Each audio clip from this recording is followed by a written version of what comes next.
এই বিজয় আসলে শুধুমাত্র ডাক্তার সমাজের নয়, এই পুরো স্বাস্থ্য খাতে রক্ষার জন্য আমাদের এই বিজয়টি এবং এই আমাদের রায়টির পক্ষে আমাদের যে রিটটি ছিল, রিটের এগেনস্টে যেই তারা রিট করেছিল আমাদের যে ডাক্তার লিখতে পারবে না যারা এমবিবিএস এবং বিডিএস ডিগ্রিধারীর বাইরে আছে, এটা আমাদের পুরো স্বাস্থ্য খাতকে একটা বাঁচানোর জন্য একটা রায় বলবো আমরা আসলে। কারণ সাধারণ আপনারা দেখছেন আমরা হচ্ছে আজকে বিগত 5 দিন ধরে হচ্ছে রাস্তায় নেমে আসি। আমাদের হচ্ছে গত 3 দিন ধরে আমাদের হসপিটালে আউটডোর এবং সীমিত পরিসরে ইনডোর সেবা চলছে।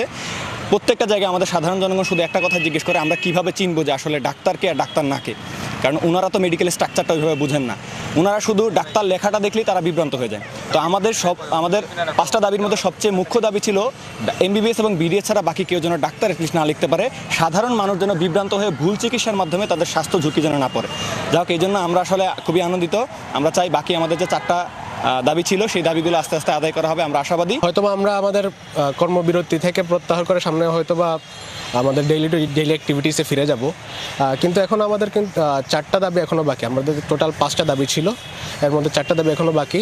এই দাবিগুলো নিয়ে পরবর্তী কর্মসূচি উপর মহল থেকে, আমাদের সেন্ট্রাল থেকে সামনে হয়তোবা ঘোষণা দেওয়া হবে পরবর্তী কর্মসূচি কেমন হবে। এখন আমরা রায় পর্যন্ত যেহেতু আমাদের প্রথম দাবিটা আমরা আদায় করতে পেরেছি, ইনশাল্লাহ আমাদের পরবর্তী দাবিগুলো আমরা আদায় করে তারপরে ফিরবো ইনশাল্লাহ।